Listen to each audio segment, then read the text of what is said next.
and state your first and last name and then spell them. Abby Wetter, Abiwetter. Wonderful.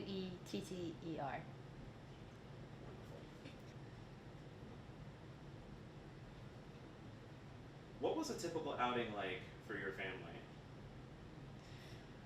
That depends on what the outing was. If it was grocery shopping, it was chaos and little children grabbing things off of shelves that they shouldn't. And since there's only one adult, not a lot of them got told to put it back. So then it was just everyone around us was embarrassed. If it was like the beach, it was children burning their feet on sand and wanting to go down to the water or wanting to stay, and it was all just hectic. But it was always a lot of fun and different. Very good. What was your fondest memory growing up in your first home? The forts we'd build. We had this big wooded area beside our house, and we'd take like all of the sheets and pillows, and we'd go out there and we'd like use duct tape and we'd build forts, and we would have it up there for like a week, and we'd go like sleep out there and we'd play games out there, and they were actually like pretty interesting forts. Okay. As everyone gets older and moves out, how does your family keep connected? Um, Different ways. Birthdays, almost everyone tries to come for people's birthdays. Holidays, Christmas, Thanksgiving. Easter's our biggest one. We do an Easter Olympics games where we do a bunch of yard games, and there's like a trophy that's involved. So my whole family's competitive, so that's one of the big ones. And then just like not everyone, but we have these like groups in our family that people are closer in these specific groups, and we'll like have barbecues and movie nights, and we'll go out, stuff like that. So, how do you keep connected with the family? Well, I live with some of my family, and I try to see my favorite sister at least once a week. We either go to yoga, or I go over and I play with her and her dogs, or randomly out of the blue, if feel like I haven't seen my family in a while, I'll just text them and ask if they want to hang out. Generally, since we all live in the same area, it's pretty easy, except for my oldest brother, Nick, of course. I haven't seen him in about a year. So, did you feel special growing up? Most of the time, yeah, because I was the youngest girl. My mom has stated that girls are her favorite, and she only had 4 of them, so I was the youngest girl, and sometimes I got mostly what I wanted. Other times I was more punished because I was her favorite, but most of the time, yeah, I felt special. Who is Destiny? Destiny was my little sister, youngest girl in the family, second youngest kid. She died when she was about 3, I think. How did Destiny's condition affect the family? It made a lot of things harder for a little bit there, because she had her treatments that she had to go to for Texas. But it was also like fun because we made like a trip out of them. We'd all like go and we'd stay in a hotel, and we do like special things when we went for her treatments. But it was definitely tough with how many kids that we had, because we had to like fit all of her equipment into our van and her car seat and make sure that she was like able to breathe with her stuff.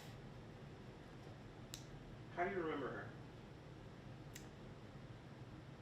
I have a few important memories with Destiny, but not that many. I remember like Michaela teaching me some of her physical therapy stuff. I remember when she had like crazy hair, and my dad would like play with it. For some reason, he thought it was so funny because her hair was similar to mine, and it was like curly, messy.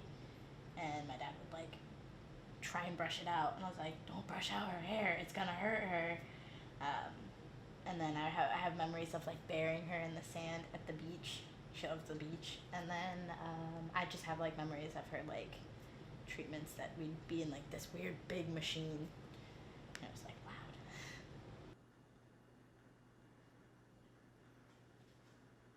Okay, tell me your name and spell it. Amanda Knudson, AMandaknudson.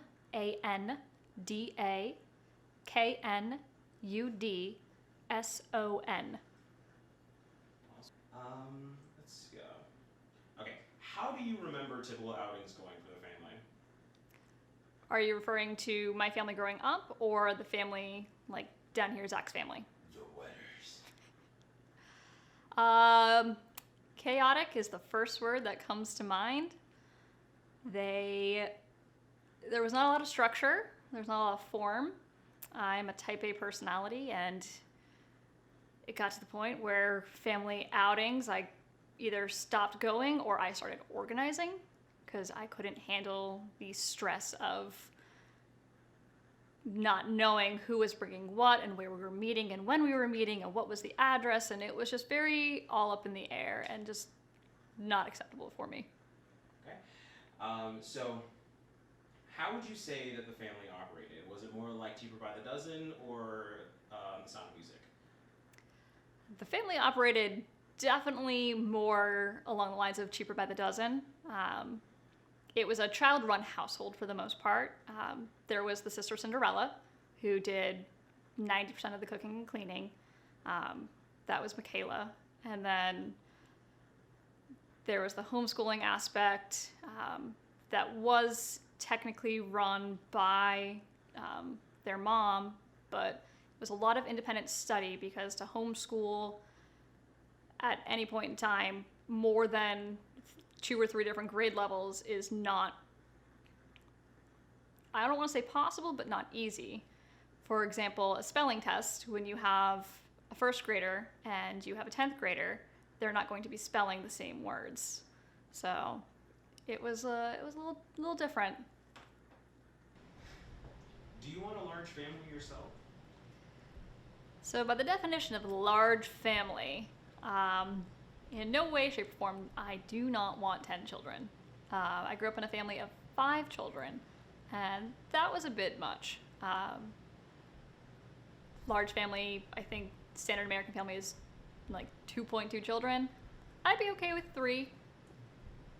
Maybe a dog or 2, some cats. It's gonna be a full household, but not necessarily a full soccer team. And what's your fondest memory with their family?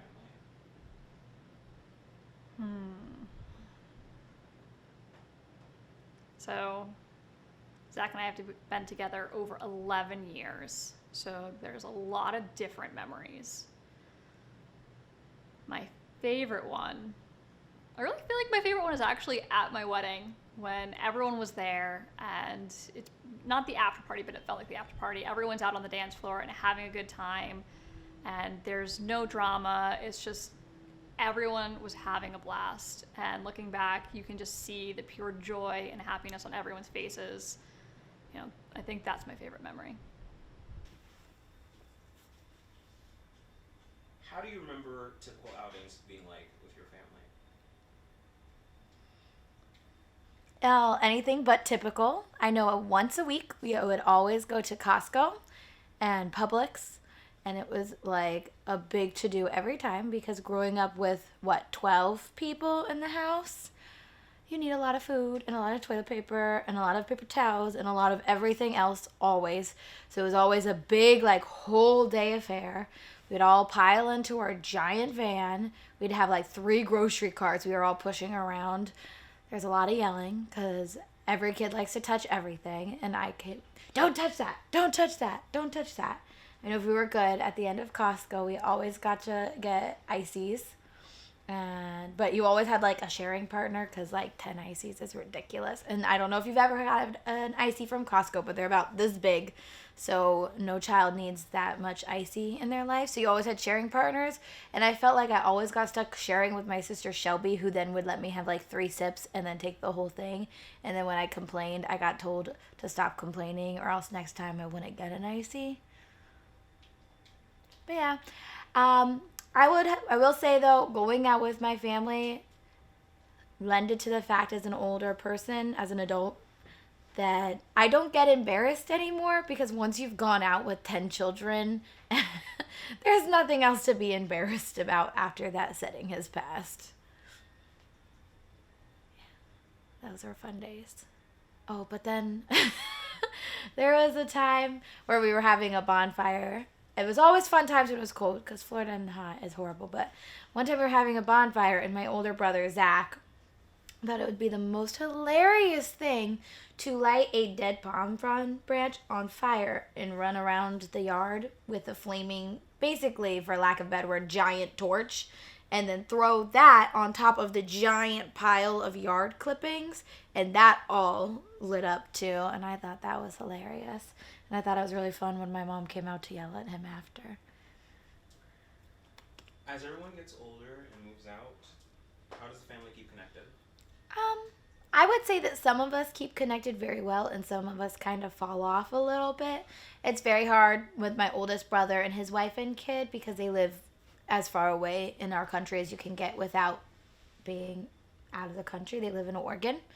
So that's very far from us. So it's very hard to connect with them. But the rest of us live fairly close, and we all kind of have our little cliques that move around. But we do typically get together several times a year and just do like a big family barbecue. We always do holidays together. And so that really keeps us connected. But I mean, at the end of the day, we all grew up together in the same house through thick, thin, crazy situations. And we're always going to be family no matter what happens.